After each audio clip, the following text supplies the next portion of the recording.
Notts County Talk, we are live for episode 80 of the Pavis Perspective. It's a really, really big one. Obviously, we've got the Easter fixtures, haven't we, George? We've got Friday's game against Wealdstone, and then we've got Wrexham on Monday. Plenty to talk about. Not going to gloss over Friday's game. It is a game that we hope we get the 3 points in, but Wrexham's the big one. We're not sure people are going to like this.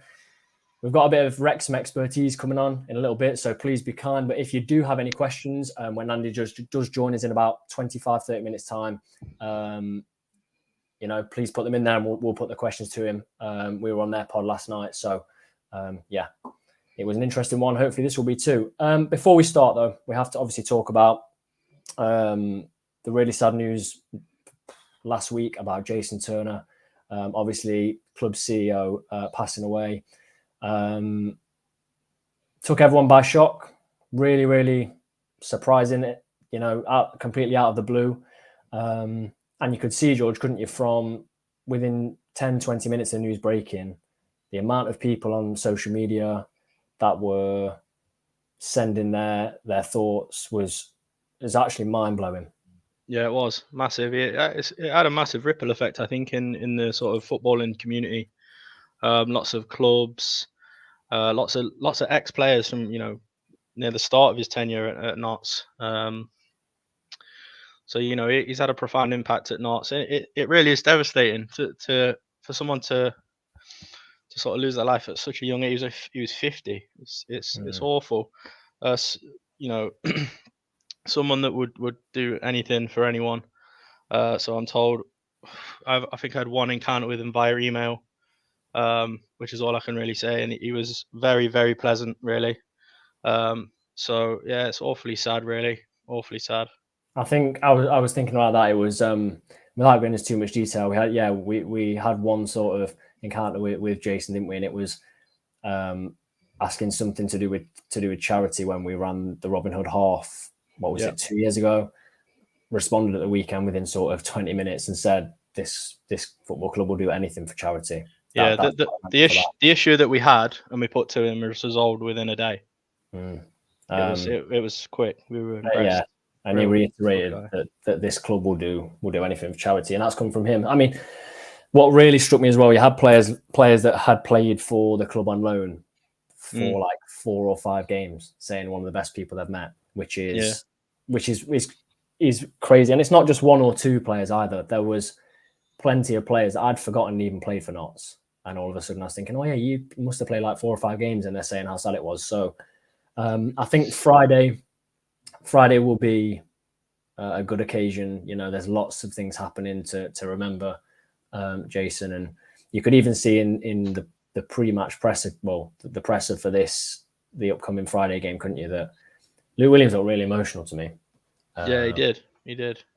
And Macca as well. So but Macca's been here and saying how instrumental he was and coming in, you could always have a laugh with him and he'd just do anything. So I thought we'd start tonight's episode by just saying that, and lots of comments in the chat just saying, how sad people are. But hopefully on Friday we can remember him really, really well.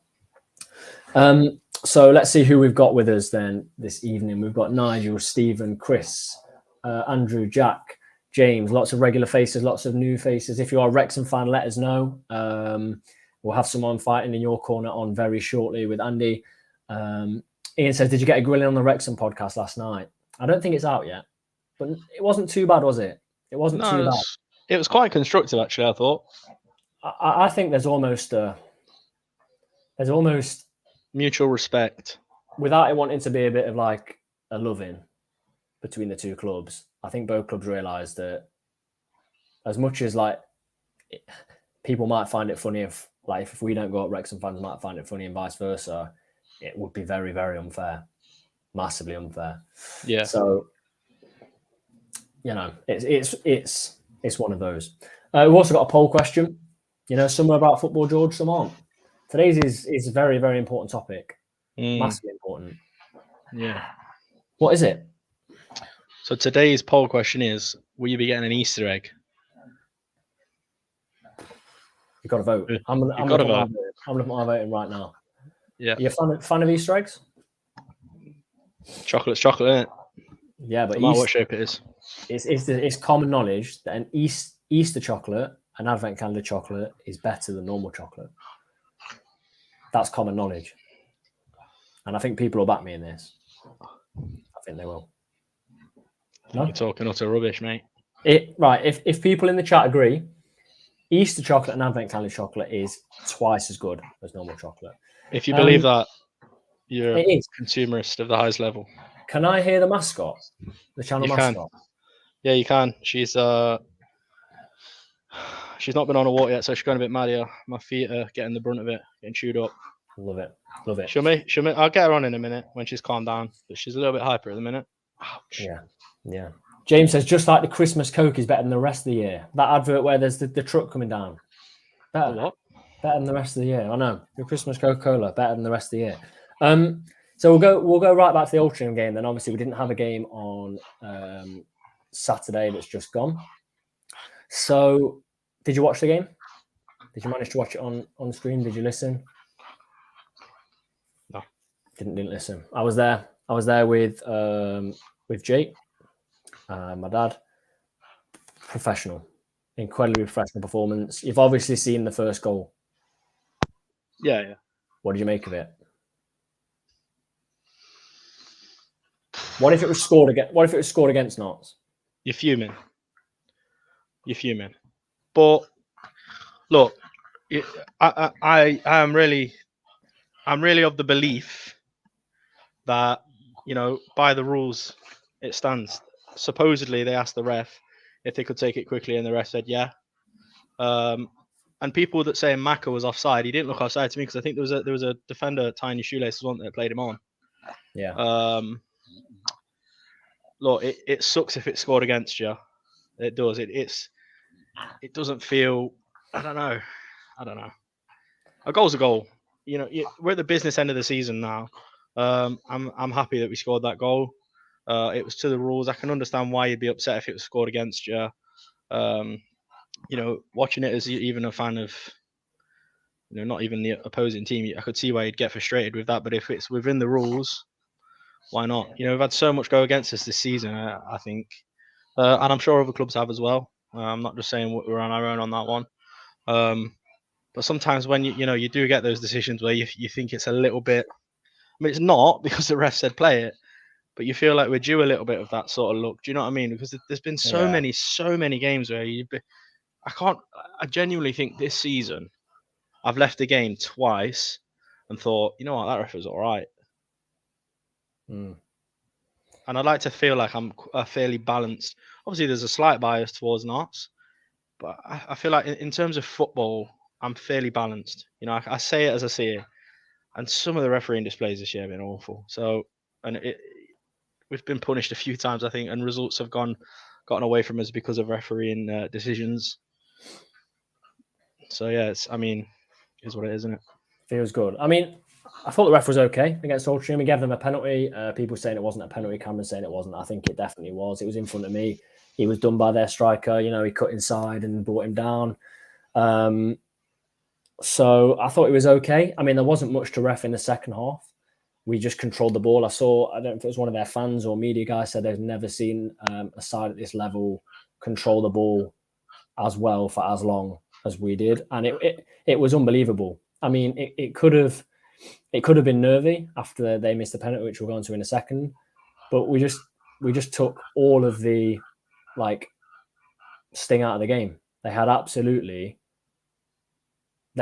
nothing to really give. I know they had the Halifax game on the Saturday in the FA Trophy, but they just looked like that there was nothing there. That will obviously be very different on Monday, which we'll go into in a little while.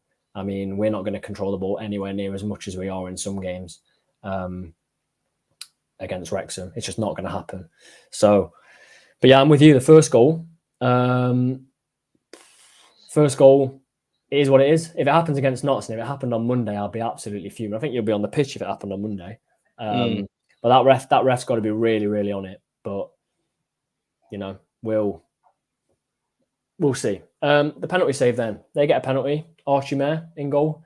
It's almost a ritual, isn't it, for a new keeper to come in and save a penalty? I'm thinking back to last year. I'm thinking Patterson came back from his loan, saved the penalty. Who was it against? Was it against Wrexham? No, Was it it wasn't. Stockport, wasn't it? Someone like that. I think it was Stockport. Tiernan Brooks. I know he conceded a second against Bromley, but saves his first penalty. Archie Mair saves the penalty. And have you seen that save? I have, yeah. Very, very good save. Very good save. Commentary was good as well, to be fair, wasn't it? I thought Slater did a very good service of the commentary on that one. Yeah, definitely. Very, very good. So I think it is a professional game, and then Reuben obviously gets the penalty brought off, and the fact we didn't have the game on the Saturday for me makes it slightly better.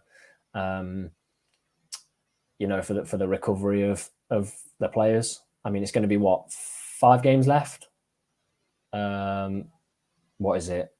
Friday, Monday, and then is it just 3 Saturdays on the trot? Something like that. So William says it was Wrexham on New Year's Day for Pato. Yeah, it was, wasn't it? So a couple of Wrexham fans in the chat. If you have a question for myself and George, drop it in, or if you have one a little bit later, when we get Andy in, who is a Wrexham fan, save it for then. Some good questions coming in already. Nigel asked if he's got his hands on the trophy yet. It's very, very mixed, isn't it, George? How people are feeling. The Barnet game still kind of it's still hurting me from 3 weeks ago. It's still really hurting me. But we can't look back now. We just have to look ahead to Friday's game. And what we won't do is we won't gloss over the Wealdstone game. We'll have a look at it now. Oh yeah, 100%. Because if we lose to Wealdstone on Friday, it can happen at home. We've seen that. We've absolutely hammered Dagenham at home and still lost the game. If we lost to Wealdstone and Wrexham win their game against Halifax, that becomes A, last chance saloon for Notts, and B, could be season over by, automatic promotion it's over by the evening, couldn't it, of Monday? So we have to do that. Do you think Luke Williams will have the players switched on? 100%. Also, obviously, with the occasion, it is remembering Jason Turner as well. Do you think that will be difficult for the players? Yeah, it will. Definitely will. I think it'll be interesting to see sort of how they sort of use that, because when things like that can happen, it can really go one of two ways, in my opinion. It can either, give you that determination to do it for that reason, and it inspire you in that sense, or it can affect you emotionally. It's difficult to sort of control that area, isn't it? So I think the players could definitely use it in a good way. I'm sure, Jason, it would be absolutely crying out for them to just continue what they've been doing and, wish that they get promoted. So they've got to sort of use it sort of as something to inspire them, I think. I think Luke Williams said in the presser yesterday, I think it was yesterday, he said the chance to actually play is the bit of the release though from that all, because your sole focus is on either training or playing, basically. So you hope that they're just switched on and get the job done, and I think we will. I think we're fairly professional. He's got us as switched on as possible all season. I know this is a massive event that's happened with Notts, but it's nothing like there's nothing been like it yet this season. But they'll be switched on, they'll be ready, and then it's the quick turnaround for the Monday game. A few things I'm thinking then. He's not as loyal as Ian Birchnell, Luke Williams, not by any stretch. Birchnell would play players for 3, 4, 5 games that weren't performing, and he would persist with those players. I thought Luke Williams was going to be completely cutthroat when it came to things like players, and I think he has been, but I also think he's very fair if a player's done well. Who starts in goal on Friday? Because he talked about it being unfair to bring Tiernan Brooks back in when Archie Mair played well in that game, and when he came on for Slocum, didn't he? Archie Mair's then going to save the penalty. Who starts in goal on Friday, or is this one? Is this an easy answer, or not? Who do you think? I think Slocum. I think Slocum. What do you think? Is he fully back and ready then? Well, let us know in the chat. But I'm thinking he's pretty ready for Friday. I'm fairly sure. If he is ready, what are you doing? If he's ready, Slocum, yeah. Because but a large margin of the games this season, he's been keeper, and he's done a good job at it. Don't get me wrong. There's been a couple of errors here and there, but across the season, I'm sure most keepers make errors as the outfield player. So, yeah, I'd go Slocum. How do you tackle the game as well? Obviously, with the game on Monday that we cannot stop talking about. I know I'm going to go into it in a little bit, but it has to be in mind. It's no different to a Saturday Tuesday game, is it? Really? No. With this sort of the time span. If anything, is it a bit? No, it's exactly the same. So same, yeah. How do you tackle it? How do you go? I know we obviously have to win. Yeah, I think it entirely depends on Friday, doesn't it? How the result goes on Friday, because we've seen it before this season where Williams, when we're sort of got a decent goal cushion, we'll start bringing players off.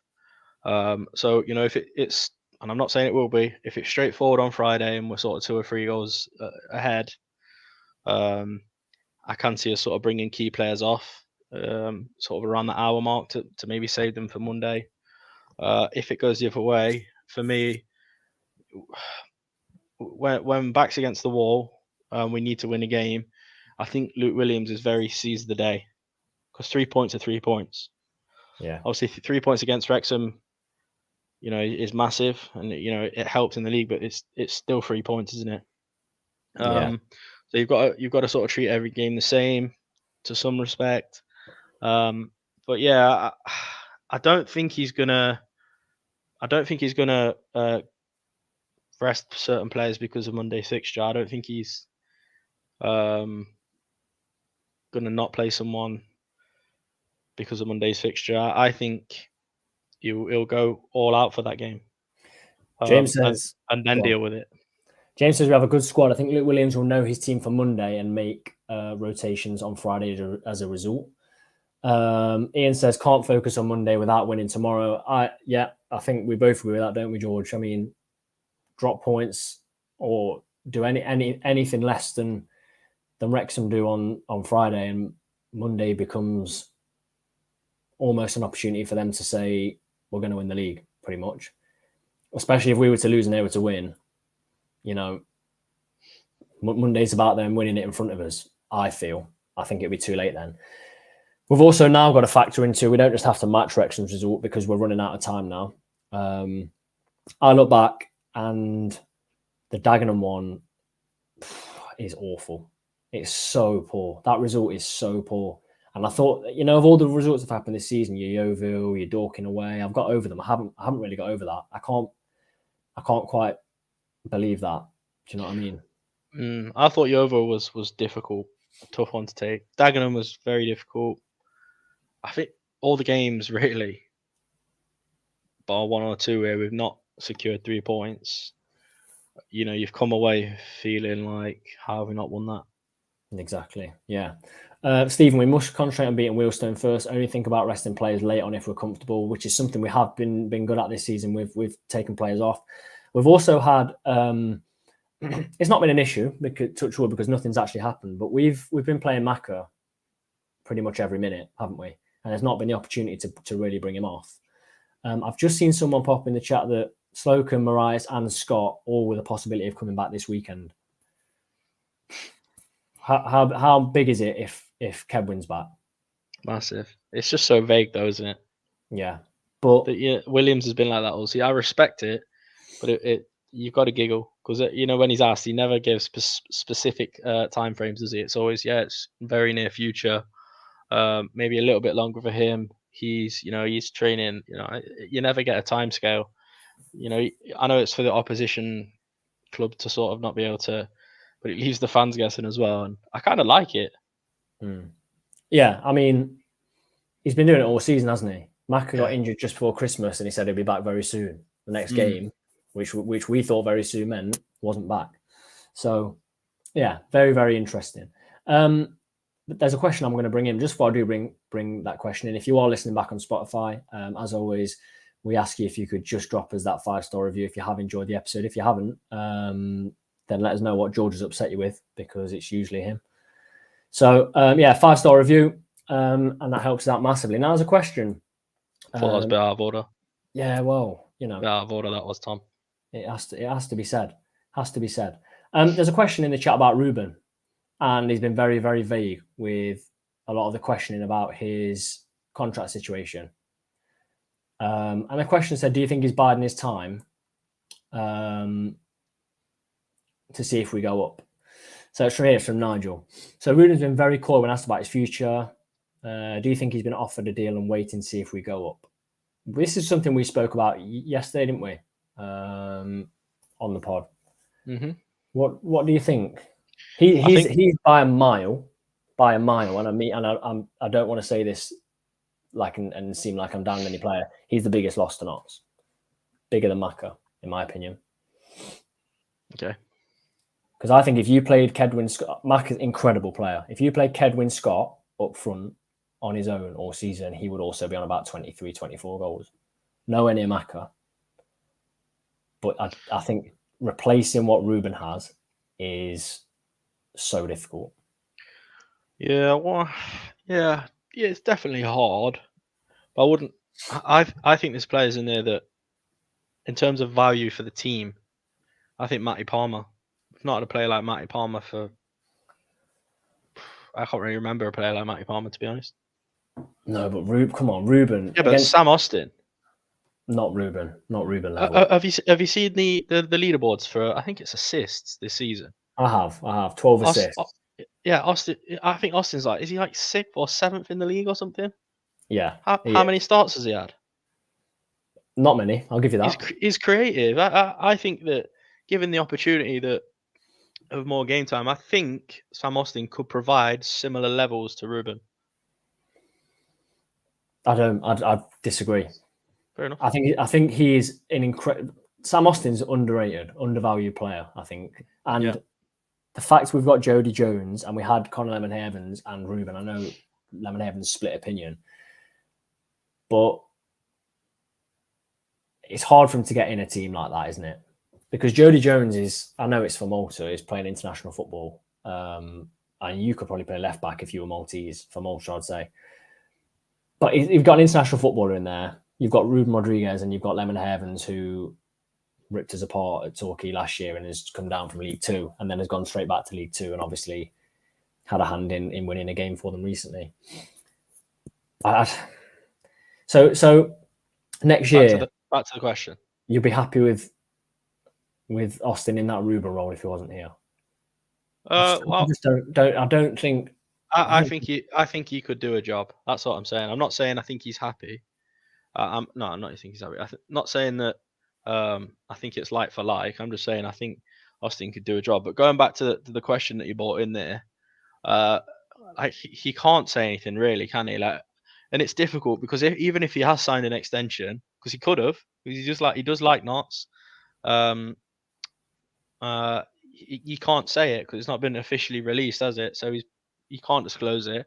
And then even if he is leaving, he's going to be coy about it because he doesn't want to upset fans maybe at this point of the season and maybe affect certain things like that. So that's obviously the reason why he's being coy.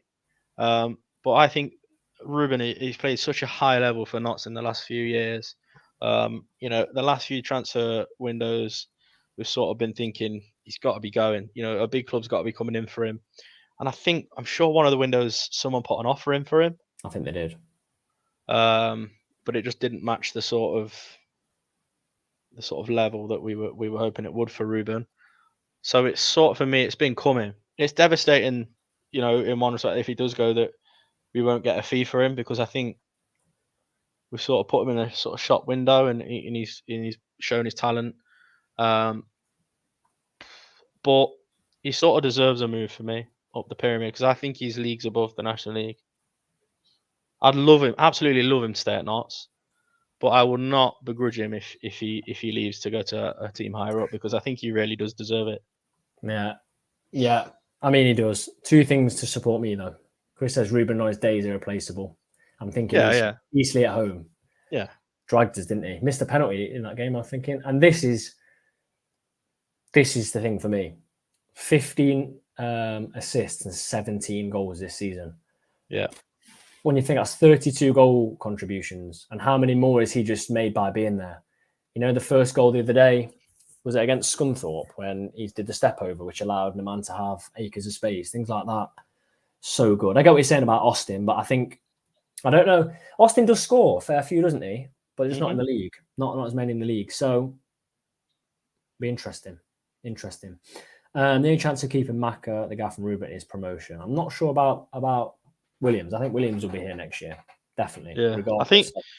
I think with Williams, for him to move to sort of a League One, League Two team, it'd have to be a really, really, really appealing offer with a really good structure behind the club, because he sort of had a bad time of it previously at previous clubs. Swindon, I think it was, wasn't it?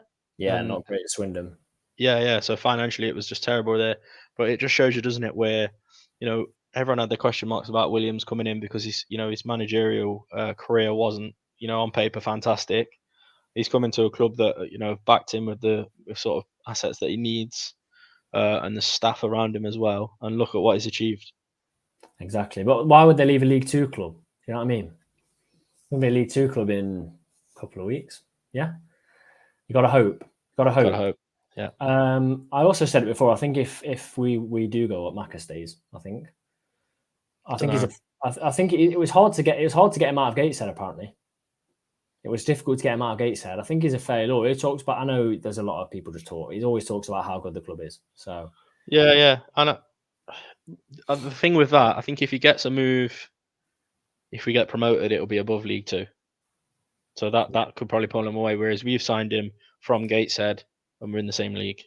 Yeah, we've kind of gone away from it, haven't we? We're going to bring Andy in a second. We've gone away from it.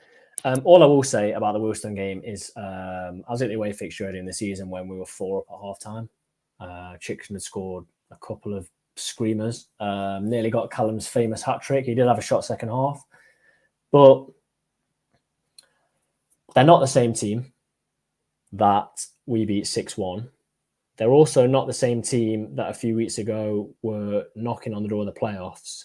I look at their recent results. Lost 4-0 to Chesterfield. Can happen. Chesterfield have got some really good players. They're back in form. Lost 4-1 to Scunthorpe. That's a pretty poor loss, in my opinion. Lost 2-0 to Barnet and then drew 2-2 with Oldham. And that Oldham one, they had the lead and conceded. Before we get Andy in a second, you've got to be thinking we're winning on Friday. Got to. Yeah. And fair, I don't want to say comfortably, but you've got to hope it's without too much of a problem. Yeah. And that's all I'll say on that, because we're not glossing over it, but we've got to talk about the second game as well. Yeah. Big one. So if you have any questions for Andy as we just bring him in, I'll try and put a few to him on the screen. Please be kind. I know there's a lot of things that may want to be asked, and we might put some of those questions to him as well. Andy, cheers for joining us. Hey guys, Wrexham fan in peace. Our viewers are fairly nice, most of them anyway. There's not one called Jordan in here today, so he's pretty dangerous. But first of all, what I want to know is, before we even talk about our game Monday, how are you feeling about tomorrow? Tomorrow could be pretty difficult. And now I think there's 4,500 of us going over. So we're more or less it's going to be a home game for us in many ways, because we're going to have the vast majority of the support. I think really and truly with the squad we've got to be looking to go to Halifax and win. They were a very tough opposition last season. We only beat them very late on, but this season I think they lost their manager. They've lost a few key players. I think I think it's an easier prospect for us than it could have been. And like you guys with Wealdstone, yeah, you've got to take care of your business before we think about Monday. But the strength in depth of that squad, he could make 3 or 4 changes, and you would still think there's enough there to beat Halifax. I look at that; they're pretty much safe, I would say. I don't think Halifax are going down. They're obviously not going to come up, so probably a good time to play them. We talked about a couple of scenarios. So how would you feel going into Monday if both of us won? Pretty much no changes, I'm guessing. Yeah. You expect both of us to win? I'd say so. What if we pick up more points than you tomorrow? How does that make you feel for Monday? Say we pick up 3 and you draw. Yeah, it gets a bit more nervy, but it's still in our hands, isn't it? Yeah. Just those 2 extra games just give us that little bit of wriggle room.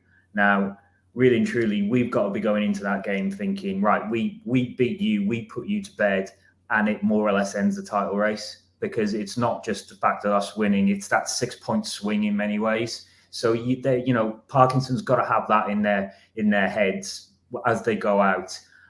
It's the crowd will be up for it.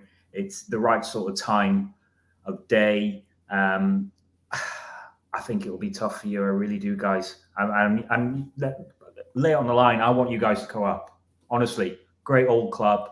You play really good football. I think you massively overachieved. And I think this is a season where you have to capitalize on that, because 10 years ago, we were in the same position as you. We were chasing Fleetwood. They had bags of money. They were able to go out and buy whoever they wanted. They took our top player off us and settled another one, right? And we had a team sort of patched together. We didn't have a lot of cash, but we had a great team spirit. We had a couple of goal scorers in there, and we fought and we really sort of grinded out wins. But we didn't get there in the end because the superior finance told, and it really, really derailed us. It derailed us in the playoffs, but it actually derailed us the next season as well. So I don't want that to happen to you guys. Where did you finish the following season? Morel was sacked around about October, and I think we were in 10th, 12th, and I think we sort of recovered to about 8th. But it just wasn't a patch on where we were the season before, where everything just seemed to come together for us. And I think that's the sort of season you guys are enjoying, because I don't know about you, but I never foresaw you pushing this close. I thought, with the money we had and the players we were bringing in, I actually thought we would win the league at a canter, and it's not been like that. Wrexham can never do anything simply. The fact that it is such a tight race has just raised interest levels in the league and really brought a lot of things into focus, especially the only two coming down from the Football League. If any season has really sort of hammered home how much that needs to change, it's this season. Yeah. What's the general feel? Do Wrexham fans feel confident? Are you confident for Monday? Are you confident that on Monday, it's going to be a Wrexham win, or is it nervy still? Because of all the years that you've just talked about where you've sort of fallen short. Are those nerves there, or has this season just been that good? The confidence is there.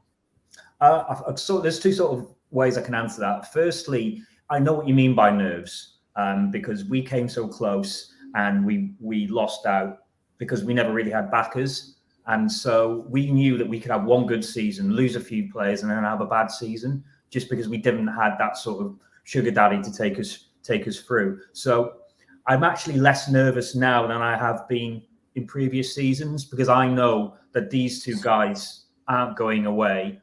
They'll definitely, they'll definitely be there next season. They probably won't plough as much in, but they'll know there's enough of a squad there to win the league with you guys out of it, and probably Chesterfield if we don't go up. So I'm not as nervous as I have been, because I know we'll come again. Nerves on the day, I think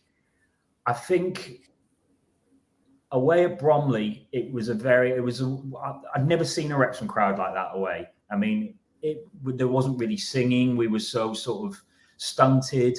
And then we found out that you guys didn't win. We did manage to win. And I think it took the nerves off us a little bit. Since we've had that sort of buffer, we've not been as nervy as a crowd. So I think those 2 things are going to come together on Monday. I think everyone's just going to be up for it. I think they'll know it's a proper 6 points where we can really knock you out and put more than one hand on that trophy. Yeah, I think that Bromley game, didn't you have a delayed kickoff, so you would have known what happened in our game? Yeah, and it was going on forever, mate. We finished about 15 minutes after you guys. Yeah, and it wasn't a Bromley penalty shout towards the end as well. Oh no, that wasn't a penalty. Yeah, no, move on. Definite penalty. What I would say, you kind of alluded to it there. If you beat us Monday, for you, is that as good as done? I'd say so, yeah. Because I think it will knock the stuffing out of you, and I don't know if your guy, if your boss would start looking towards the playoffs. I know that's what we did against Fleetwood when we couldn't beat them at their place. Our boss then decided to rest players. Let's look at the playoffs. Let's make sure we're in tip-top condition for that. And I wonder if your man might do that, because a couple of weeks ago I would have said there's nothing to fear in the playoffs, but I think Chesterfield are hitting form exactly the right time. And you know what it's like in this league. All you need to do is hit form at the right time, and you can go straight up through the playoffs. It doesn't matter where you finish in the league. Well, we found that last year with the Grimsby game. I mean, we found that last year with the Grimsby game. I've said on this channel, I don't think any side fans will ever experience a better playoff promotion than Grimsby did. Yeah. Unbelievable. They scored, what was it against us? 95th and then 121st against us or something to win. And then I was loving that. Watching those games, I was loving that, saying how much time you guys had played and spent on the pitch. And I was like, right, you're going to be out on your feet for us. Great. We'll do you. And now we didn't. Our game was end-to-end as well, like completely end-to-end. So interesting. I've got a question for you then, Andy. Colin asks, how big is Elliot Lieben for you? Physically, he's not huge, but sort of the way that he sort of orchestrates the game. So it's strange with Lee because he couldn't really get into the team at the beginning, but I think he was struggling for fitness. But Parky has this thing where he'll bring a player in and he won't play them straight away. He'll want them to sort of fit in with the squad, fit in with the training, his pattern. His pattern is very important to him. It's a very sort of set pattern, and he likes people to know inside out what it is. And then he'll slowly bring them into the team, and it's like they've been there for ages. And it happened with Elliot Lee, and it happened with Jordan Tunnicliffe, who sort of didn't play for the first 3 months, and we were thinking, well, who is this fella? We got another. I can't remember the name of the centre half we had yesterday. Last season, I think he played for you guys, Brisley. We thought we had another Sean Brisley there, but when Tunnicliffe came in, he was excellent.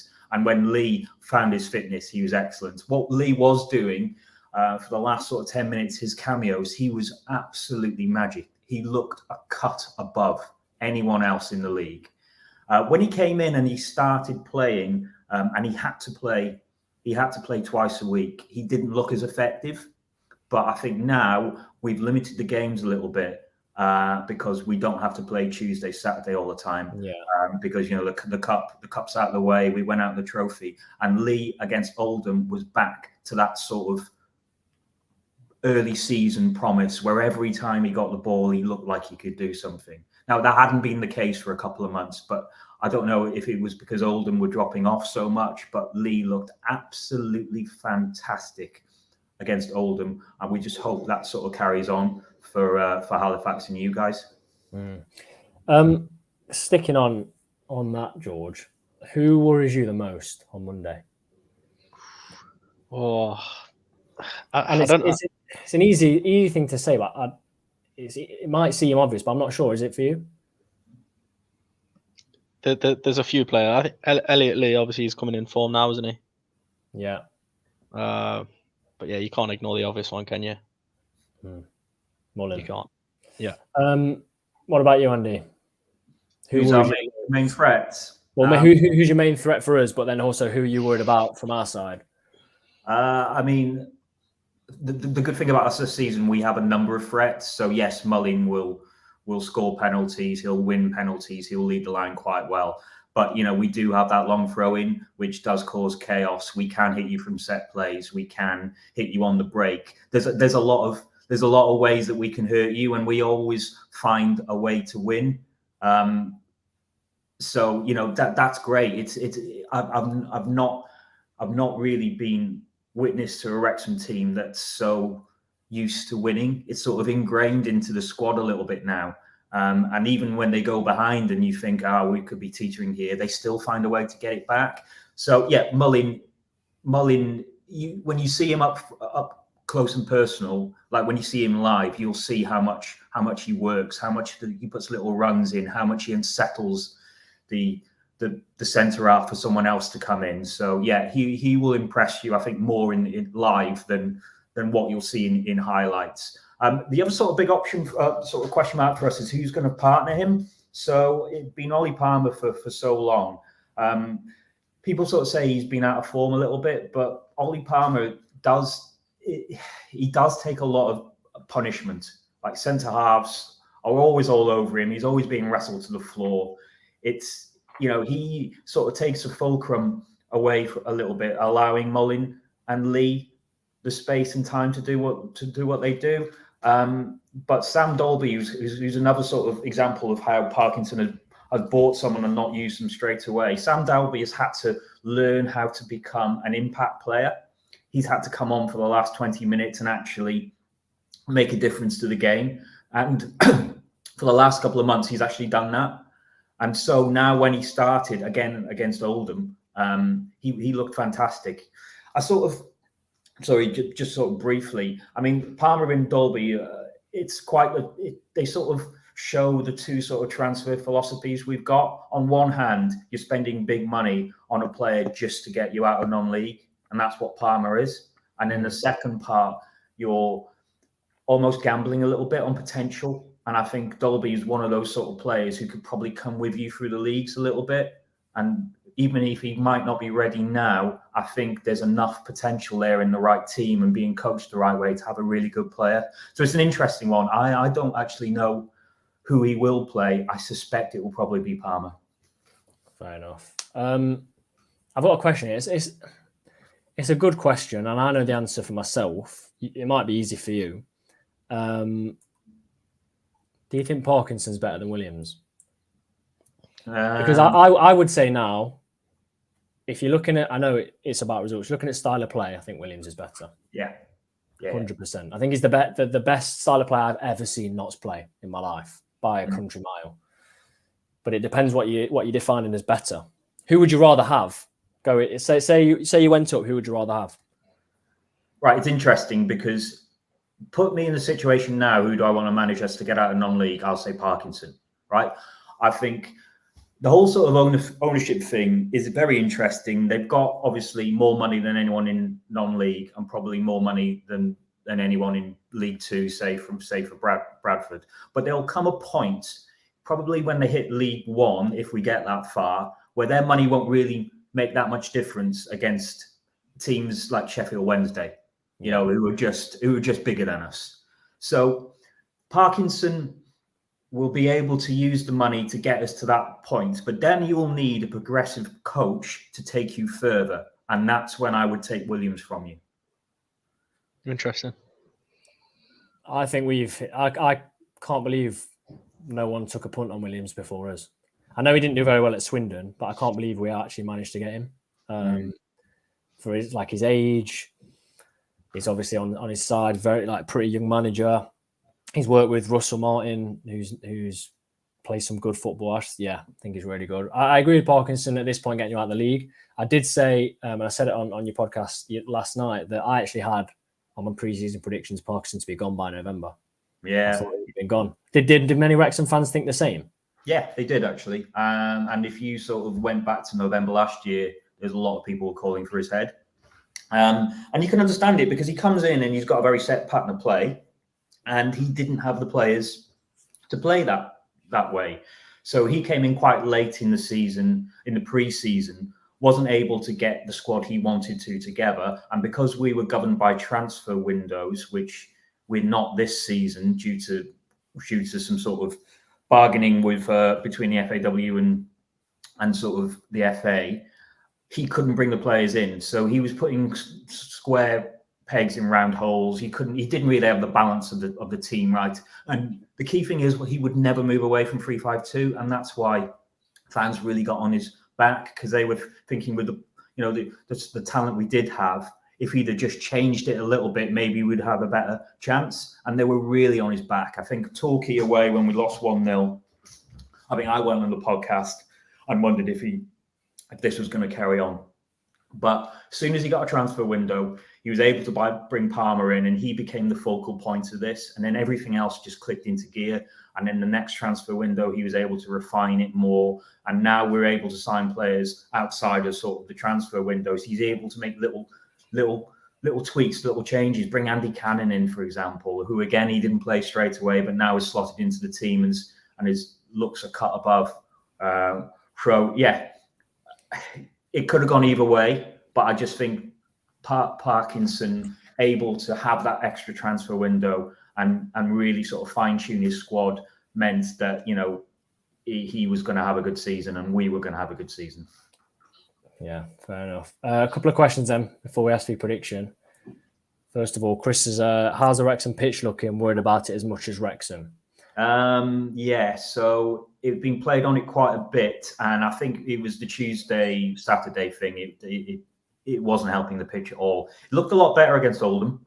I think just having that breathing space has allowed the groundsman to work a bit of magic on it. And there's a lot of time again before you guys roll up. So I'd hoping it's going to be, the weather's improving. I don't know if it's raining as much.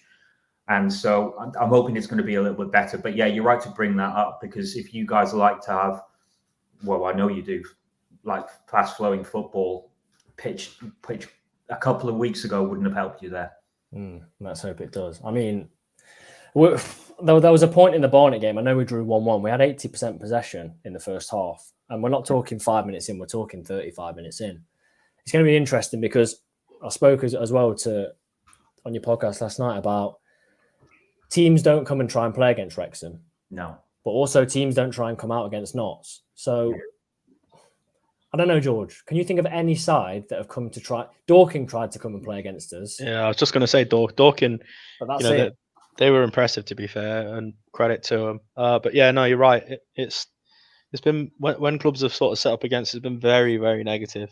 The most frustrating one for me was Yeovil, on so many levels as well, because we just couldn't put the ball away, could we? No. Like they seemed to just block everything last minute, off the line. Woodwork. Yeah, and that was one of the games as well where, was it the attendance record that game? Yeah, it was the first. Yeah. So it was like we had like a bigger crowd, probably people that have never been to watch Notts before, and in a season where we've won a lot, we drew. It was frustrating. Yeah, I just can't see how it's going to go, because it's now two teams that you're not going to sit back at home. We're definitely not going to sit back. So I think if we sit back, the Dorking manager said it pretty well. The best thing to do against Notts is to make Notts defend, because we don't have to defend. We never have to defend. We have the ball for so much of the time. We don't defend. So something's got to give. It could either be a goal fest. It could be... All I know is we're not going to leave your ground with more than 60% possession. I'll be surprised. It's interesting because a lot of the players that we've got now are used to attacking. So the two fullbacks we've got, Mendy and Ryan Barnett, they bomb on so often, because it's even away we're trying to take the game to the opposition. So they're used to going forward rather than coming back. So it's going to be, I think that's a key area for me, is how do those guys defend against your quality. I think that's where I actually think that's where the battle may be won or lost. I think our defense is probably better than yours, and I think attack-wise, it's pretty even. So it could just be, do you get space down the flanks where you can exploit it, and do we come a cropper? That's where I could see you really sort of making hay. But I could also see us with the crowd on our back, really going out and doing our best to steamroll you. Mendy's on the left, isn't he? Yeah, Mendy's on the left. He's come back in after injury. He was brilliant before he got injured. I think he's struggling with confidence a little bit, I'll be honest. Against Oldham, he was getting up and down, but he was always just trusting his left foot rather than, going on his right at all. And he got into a good shooting chance. And I thought, go on, hit the target. It's there for you. And he did some sort of weird cross pass, and it wouldn't have been what Mendy would have done a couple of months ago. So a lot. There's been some concern around his form, but I do think there's a good potential there. And Barnett is brilliant going forward. Absolutely different level to what we've had. When he first came into the team, he got really tested away from home, though, defensively. And I think he would be well to sort of exploit that with Chickson if you could. I think Aaron Neman against Mendy is the battle. Yeah. Aaron Neman, probably the fastest matchup you could have, one of them in the National League. That's going to be interesting because Aaron Neman likes to attack more than he likes to defend. So there we go. Final question then from Charlie. Are you getting your Wembley tickets yet? Yeah, well, at least we'll be able to get Wembley tickets quite easily. We've been struggling the last few games to get tickets at all. I know you guys have as well. If we did go through the playoffs, we'd have to put a massive reset just because we know what it's like to go so close and not make it. And really and truly, it can derail your season. That, and I am worried about Chesterfield. I really am. I think they're a big threat because they're putting all their eggs in that playoff basket now. They bought some good players. And I think either of us play them at Wembley, it's 50-50 game. It could go either way. Yeah, they worry me a little bit more. So final thing then, what's your score prediction for Monday? Right, I can see us coming out like a house on fire. I can see us maybe going 1 or 2 up, and then I think you'll come back to it. I think it'll be 2-1. I think it'll be nervy towards the end, but I just think we'll have enough to hold on. Goal scorers, Mullin and Langstaff? You can't look past those two, really, can you? If there's a penalty, Mullin will take it. He'll probably win it as well. So, yeah, Mullin and maybe something. I mean, I'm interested. I was going to ask you how you guys see your sort of back three, and is it vulnerable? Because when I've seen you, a few times I was there, I'd love Mullin and Palmer up against these guys. They're lovely on the ball, but if you're absolutely muscling them and getting in between working angles, are they great defenders? What do you reckon, George? Connor Rawlinson's a big one. I was just going to say, I think Rawlinson is. You're not going to sort of bully Rawlinson easy. Cameron as well. When he first started for Notts, he had a few mistakes in him, but he's solid now, really solid. And he can get physical as well. It's just sort of the other options, isn't it, for me, of the back three that could potentially, have an error in there. But Aidan Baldwin for me is there's 2 mistakes every game, not 1, there's 2. Bring it on. Yeah, but that's why if we didn't play like that, we wouldn't be where we are in the league if we were too safe. So, if you press us, you can force a mistake, but then you also leave it pretty open. So it's a balancing act. But obviously, you're going to be better at pressing than a mid-table side. So it's going to be interesting. I don't think we'll change our style at all. No, and now you shouldn't go into a game like this and throw stuff out. I mean, that's what's been serving you. I don't think Williams will want to change that philosophy. What's your prediction, lads? Where are you going, George? I'm going to stick with what I said last night. I said 2-1 Notts. I said 2-1. We've all done 2-1, just different ways. 2-1 Notts. And I'd love it to be coming from behind and a late winner. Oh, break our hearts. Just don't win, lads. You want to absolutely destroy us. What do you think would be worse mentally? Would it be worse mentally, say, Langstaff scoring a last-minute winner, or us, and it's very likely, but us coming to your place and winning 3-0? What would be worse? I think you coming to our place and winning 3-0 because we've not been dominated all season, and that can show that it can happen. Sorry, when I say we're not being dominated all season, Chesterfield absolutely dominated us, and you guys did for 30 or 40 minutes until your midfielder went off at your place. So, Is that Jim O'Brien, George? yeah, I think it was, yeah. Yeah. But they're the only times we've really been tested, and I think we've refined the whole playing system, and we brought players in to play that deep lying midfield role, which we didn't have then. So we're a different outfit now than we were when we lost at your place. Yeah. I think massively, for as you talk about Jim O'Brien going off, for me, our most important player for this game is John Bostock. I think experience-wise, who else has got the experience? Really shaky when he first came in, to the point where he was scapegoated, wasn't he? Pretty much. For the first 3 or 4 games. But John Bostock, if he starts in the central midfield, it gives me a little bit more confidence because he's that big game player. So be interesting. Be interesting to see what happens. But, is he a runner though? No, he dictates it all. We've got the runners in there. Would be Jim O'Brien. Reuben actually covers a lot of ground. Matty Palmer, yeah. But yeah, Bostock would just sit in there and attempt, whether it will work in a side that we're not going to dominate, to just try and control the tempo. But it'll be interesting. I don't think either of us will have seen a side set up against our teams like this all season. So, and the players probably won't know from either side what to do because no one's done it.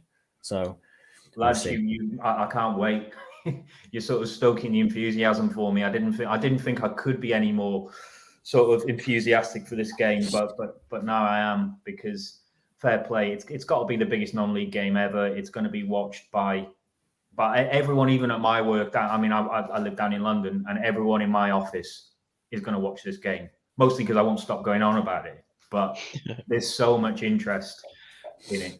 And I just hope it's a good advert for the league. And I just hope we win. It's huge. It's absolutely massive. Massive game. Andy, I really appreciate you taking your time this evening to come on. No problem at all. Yeah, really do appreciate it. I hope you enjoy Monday, but obviously not too much. And hopefully we pick with the title. But either way, it should be a good game. I want you guys to go up. I really do. Cheers. Cheers, Andy. Can I say the same back?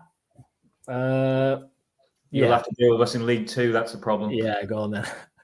I think if we went up, we'd both be up there anyway, again in League 2. But yeah, cheers, Andy. Cheers. Appreciate you coming on. Really good to have Andy on then. Good insight into what we can expect. The more I talk about it, though, George, I don't know. I don't see how it goes, because no side will have gone to Wrexham and play how we play. Yeah, I think it'll be interesting to see if Luke maybe changes the approach a little bit. I don't know. Could you imagine that and it backfired? It's a tricky one. I just said who my main player is for Notts. Who's yours? Mine's 100% John Bostock. I don't think a striker. Can your striker be the main player? In a game like this, I think you could definitely say Reuben. He loves these big games, doesn't he? So I'm thinking more about the penalty against Grimsby in the playoffs. You know, he's well up for that. He's got the character for those big games, hasn't he? Matty Palmer for me as well. Such a crucial player for Notts. So yeah, for me, it's between those two. Yeah, massive game. We've given our predictions, we didn't give our scorers. Should we do the poll question first, though? Because obviously, no matter how big the game is, the poll question every week is more important. Exactly. This is a big one. Big one. Right then. Will you be getting an Easter egg? Definitely say 37%. Hopefully say 20%. No chance, 43%. 43% of viewers aren't having an Easter egg. What did you vote? I'm no chance. I'm definitely. All my family are away at the minute. Get yourself one. It's not the same, is it? Don't taste the same. I'll get you one. I'll bring it to the game lovely, tomorrow. that is, I'll bring it to the game tomorrow. I'll start crying in a minute. If anyone would like to gift George an Easter egg tomorrow at the game, I think that'd be a beautiful thing to see. I think, yeah. Yeah, 100%. That'd be lovely. I like an Easter egg. I'm going to open an Easter egg after this, I think. What is it? Not eat the egg. I don't know. It's got like a little bunny in it.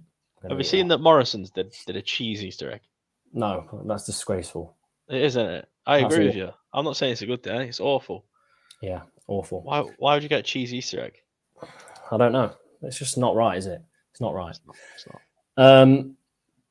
So yeah, we didn't give our scorers, did we? Or did we? No. I think Reuben and Maka, I think Mullion own goals. 2 own goals. No, I'm joking. Langstaff and Cameron. Oh, imagine Cameron with the winner. Oh. Let's say we both win tomorrow. For once, I know that it's not, but for once, I feel like we've got the easier game for once. I feel like they've always got the easier game. Yeah. Let's say we both win tomorrow, and then we win on Monday. Mm-hmm. How much confidence would that give you going into the final games? Because they've got Bournemouth, Barnet, Yeovil, and Torquay. Their running is difficult, to be fair. The only problem is, oh mate, I don't think I'll believe it until it actually happens. To be honest with you, I'm just at that like level ground now where I'm just thinking probably playoffs, isn't it? but no, it's not. It's definitely not. But this time on Monday we'll know. You know, some strange. I don't think we will. No, we'll know if it is definitely playoffs. By what I mean, this time Monday. I think if we go there to lose, that's it. Yeah, I think it's a hard one. On paper, you'd say yeah, but I mean, it's just that's difficult, isn't it? Yeah, there's a lot of people in the chat mentioning Chesterfield. A lot. Yeah. Colclough worries me a bit, but there we go. And they've got goal scorers now. They have got goal. They've got Dallas, who might not be playing that well now, but he's a goal scorer. He is. So, I mean, football's mad. We could be 3 points clear on Monday. They could lose, we could win, and then we could win at their place. Like, football is crazy. So Monday is the game. I mean, we've got no more Pavis perspectives before Monday. We've got the next episode of It's All Black and White coming out tomorrow, but other than that, it's straight on to Monday where we're gonna have a video then. So let us know if you're going. And let's finish with your predictions for either. Let us know if it's for the Wealdstone game, for both, or for the Wrexham game. Let's see. Stephen's gone 3-0 and 1-0. Maka times 3 and Scott. I'd love Scott to come back and get a goal. That would be amazing to me. Callum's gone 5-0 Friday, Chicks and hat-trick, Langstaff double, and 4-2 Monday, Chicks and hat-trick, and Roy sent unexpected 30-yard. Have you ever seen the Vincent Kompany goal he scored against Leicester? Yes. That's Rollo on Monday. Yeah. I would love nothing more than Rollo to score. I'd love it. Chris says, Notts 5, Wealdstone 1, McIntyre 3, Austin, and Marais from the bench. It'd be great to get Marais some minutes ahead of Monday, just because it would be an option that they wouldn't be able to necessarily plan for. And Wrexham 1, Notts 4, Reuben 2 penalties, Maka and Scott from the bench. That'd be fantastic. If we went there and got 4. 3-1 tomorrow, 1-1 Monday. Unfortunately, so I can see there, James, you think that wouldn't be enough. We've got a 3-1 Notts, Wealdstone 2-2 Monday. Phil says Elliot Lee wins the game. We've got a 3-0 and 2-1, both Notts. I'll go for a few more. We've got 5-0 and then 3-0. Could you imagine that? 2-1 tomorrow, maybe 1-1 on Monday. Could you see it being an anticlimactic game, George? Or could you see that it's just going to be a great game? Yeah, I can see it being anticlimactic, to be honest. Yeah, but as long as always happens in football, doesn't it? Yeah, it does. 2 more then. I'm going to put these 2 up. We've got 2-0 tomorrow, 3-1 Notts Monday. Great show. Thank you, Nigel. Appreciate that. And finally, to finish it off, we've got Ian. We've got 3-0, Maka, Reuben, and Jones. I forgot we've got Jones back from his international. I know he was on the bench against Oldham, but he's never coming on. And 2-1, Maka and Rollo. Bit of love for Rollo there. I would absolutely love that. And finally, Notts to win Monday, last minute, Stallard to break the microphone with the most emphatic get in yet. I can't wait for Monday. However you're watching the game, whether you're going to the nav, whether you're watching at home, whether you're just listening, whether you're at the actual ground. I think the Broken Wheelbarrow's open, isn't it, George, for Monday's game? Yeah. Enjoy it. Let's hope we get the victory. And obviously, tomorrow's game is going to be an emotional one with the passing of Jason Turner. So let's give him a really good tribute tomorrow. And let's hope we can win for him as well, which would be really, really fantastic. So thank you to everyone that's joined us. Massive amount of viewers this evening. Thanks to any Wrexham fans that have joined us, made the conversation in the chat really interesting. As always, Thursdays are for Pavis Perspectives. So we love seeing you here. We love getting you in the conversation. Please do subscribe if you haven't already, because it helps us out massively. And keep an eye out for the next episode of It's All Black and White tomorrow after the game.